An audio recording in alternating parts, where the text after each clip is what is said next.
compreender na economia como funciona esse conjunto de informações estratégicas que permitem te compreender como funciona a produção, não só de uma empresa, mas a produção macro de um país e como funciona o crescimento econômico, dado que como as economias estão dentro do mesmo tabuleiro do comércio internacional, consequentemente, há uma disputa quase que infinita por competitividade, cada uma tentando encontrar formas e tecnologias para encontrar um resultado final de produtividade cada vez maior que o seu competidor ou que o país vizinho. Ok? Pois bem, o Menkyu coloca aqui um estudo de caso. Os recursos naturais são uma limitação ao crescimento? Atualmente, a população do mundo é de mais de 7 bilhões de pessoas. Mais que 4 vezes maior que há um século. Ao mesmo tempo, muitas pessoas desfrutam de um padrão de vida mais elevado que seus bisavós. Há um debate incessante sobre se esse crescimento da população e dos padrões de vida pode continuar no futuro. Muitos comentaristas argumentam que os recursos naturais, por fim, limitarão o quanto as economias do mundo poderão crescer. Então veja, muitos comentaristas argumentam que os recursos naturais limitarão o quanto as economias do mundo poderão crescer. À primeira vista, esse argumento pode parecer difícil de ignorar. Se o mundo tem uma oferta fixa de recursos naturais não renováveis, como a população, a produção e os padrões de vida podem continuar a crescer ao longo do tempo. Então, como os recursos renováveis, eles são constantes, eles são a oferta deles está dada. Se a população cresce, a produção cresce, o padrão de vida cresce, consequentemente, é uma pergunta desafiadora, não só para os economistas, mas hoje também para os ambientalistas, que são aqueles que se debruçam muito mais sobre a oferta de recursos e o quanto a Terra, como planeta, pode aguentar com esse nível e com esse ritmo de produção. Consequentemente, os depósitos de petróleo e minerais não começarão a se esgotar. Então, consequentemente, os depósitos de petróleo e minerais não começarão a se esgotar. Quando essas carências começarem a surgir, não vão interromper o crescimento econômico e talvez reduzir os padrões de vida?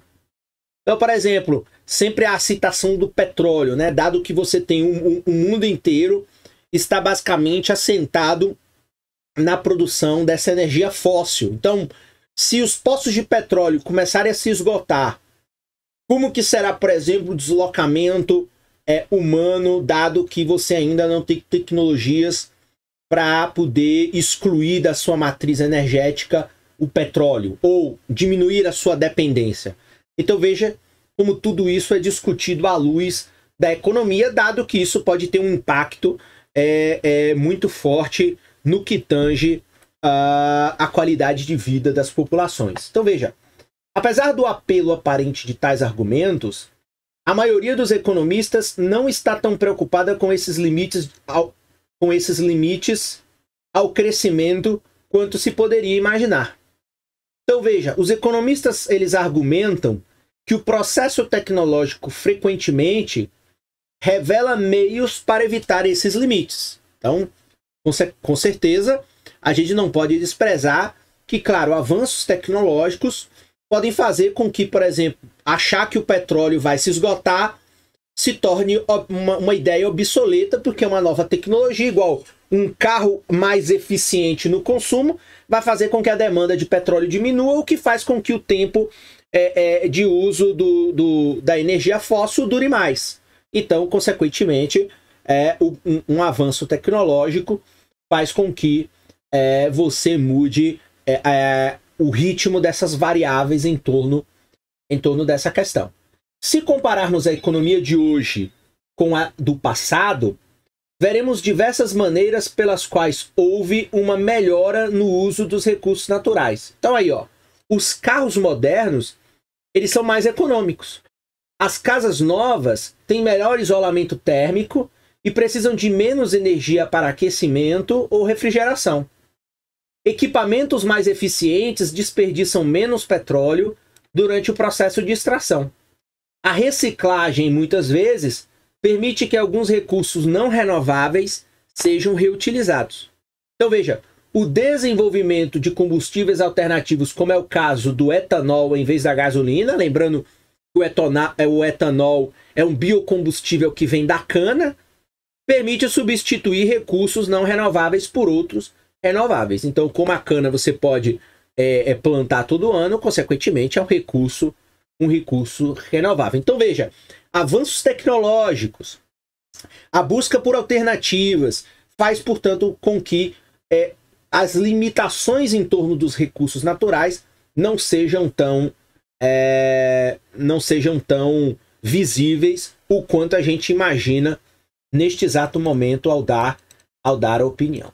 Há 60 anos, alguns conservacionistas estavam preocupados com o uso excessivo de estanho e cobre. Na época, esses metais eram commodities cruciais. O estanho era usado para fabricar recipientes para alimentos e o cobre para fazer cabos telefônicos. Algumas pessoas defendiam a reciclagem obrigatória e o racionamento do estanho e do cobre, a fim de manter a oferta disponível para as gerações futuras. Hoje, contudo, o plástico substituiu o estanho na fabricação de muitos recipientes de comida e as chamadas telefônicas frequentemente percorrem cabos de fibra ótica que são feitos a partir da areia. Então veja, o progresso tecnológico tornou recursos naturais que pareciam cruciais e que iam esgotar em recursos menos necessários. Mas será que todos esses esforços são suficientes para permitir o crescimento econômico continuado? Uma maneira de responder a essa questão é olhar para os preços dos recursos naturais. Em uma economia de mercado, a escassez se reflete no preço de mercado. Se o mundo estivesse ficando sem recursos naturais, então os preços desses recursos estariam aumentando ao longo do tempo. Mas, de fato, o oposto geralmente está mais próximo da verdade. Os preços da maioria dos recursos naturais apresentam flutuações substanciais no curto prazo, mas em longos períodos, esses preços corrigidos pela inflação, eles estão estáveis ou estão em queda. Então, mais uma vez, o preço, por exemplo, do petróleo, ele pode até estar oscilando, né, no curto prazo, ele hora fica caro, hora fica barato, mas mais uma vez, você pode ter vários produtos, não sei se é o caso do petróleo, é preciso analisar, mas você pode ter vários produtos em que, na verdade, a tendência é de que esses preços, eles estão ou estáveis ao longo do tempo, ou eles estão em queda no longo prazo, revelando, portanto, que talvez esses recursos estejam sendo menos utilizados ou estejam sendo substituídos por outros produtos que antes não eram nem imaginados. Parece que nossa capacidade de preservar esses recursos está crescendo mais rapidamente que a oferta está caindo. Então, na verdade, aqui o Menkyu coloca uma ideia de que, teoricamente, está se usando pouco esses recursos porque está se encontrando alternativas e você está preservando uma série de recursos naturais que antes eram muito importantes e agora se tornam menos importantes. Mas veja, você está, na verdade, trocando a oferta de produtos, porque, por exemplo, igual fale ali no caso do exemplo do qual você estava preocupado com, deixa eu voltar aqui, com talvez a possível redução da oferta de estanho, e você substituiu por plástico, mas o plástico, que é o polipropileno, ele também, a origem dele, em última instância, também é o petróleo. Então, consequentemente, você talvez deixa de consumir um produto que talvez tem uma oferta mais escassa, mas você passa a usar outro produto, outro recurso natural, e esse outro recurso natural pode também não ser renovável, e você criar um outro problema. Mas, como mostrou lá a questão da gasolina e do etanol, mas você pode ter um substituto que de fato seja renovável, e aí você talvez diminui a pressão sobre um determinado recurso recurso renovável. Então isso aqui é uma questão complexa. Agora, é preciso adicionar também aqui ao debate uma coisa que o Menkyu não está colocando, o debate que, consequentemente, os recursos naturais, eles estão no mundo todo sob pressão e sobre o desgaste histórico que a sociedade e as indústrias estão fazendo sobre esses recursos. E, consequentemente, não há como desprezar que toda essa pressão sobre o sistema planetário, sobre o sistema natural, está produzindo desdobramentos ambientais que precisam ser considerados na equação e que vão gerar cada vez mais um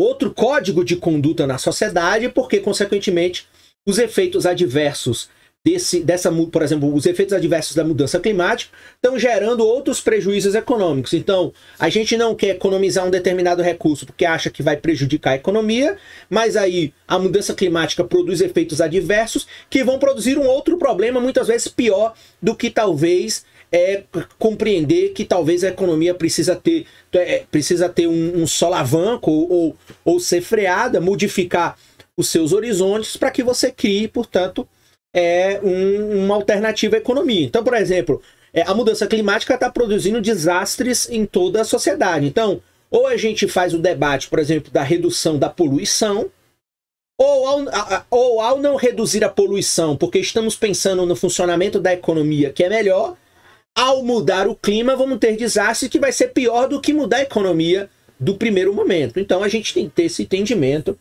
porque as tragédias naturais estão se revelando fruto e desdobramentos de todo esse desgaste no uso de recursos naturais. Então o Menkyu não coloca esse debate aí, mas eu acho que é importante a gente falar e ter esse entendimento. Quando você vê, por exemplo, a Europa inundada, ou seja, a Europa precisa realmente avançar no que tange a redução, por exemplo, da emissão de gases na atmosfera. Ao fazer isso, eu posso até reduzir a atividade econômica, mas eu preservo com que o clima não fique pior e com que lá no meu verão ou no meu inverno eu tenha uma super catástrofe que arrebenta toda a infraestrutura do país.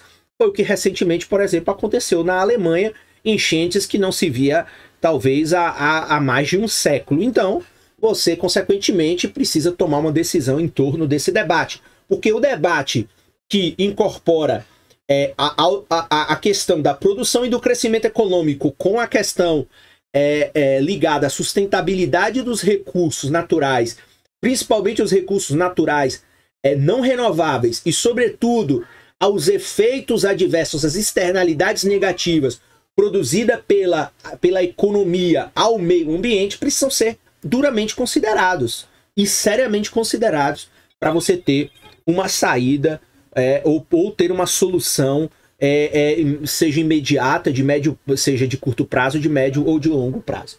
Então os preços no mercado, às vezes, não nos dão nenhum motivo para acreditar que os recursos naturais sejam uma limitação ao crescimento. Então os preços de mercado, segundo o Menkyu, não nos dão nenhum motivo para acreditar que os recursos naturais sejam uma limitação ao crescimento econômico. Então é a perspectiva aí de Menkyu sobre essa questão.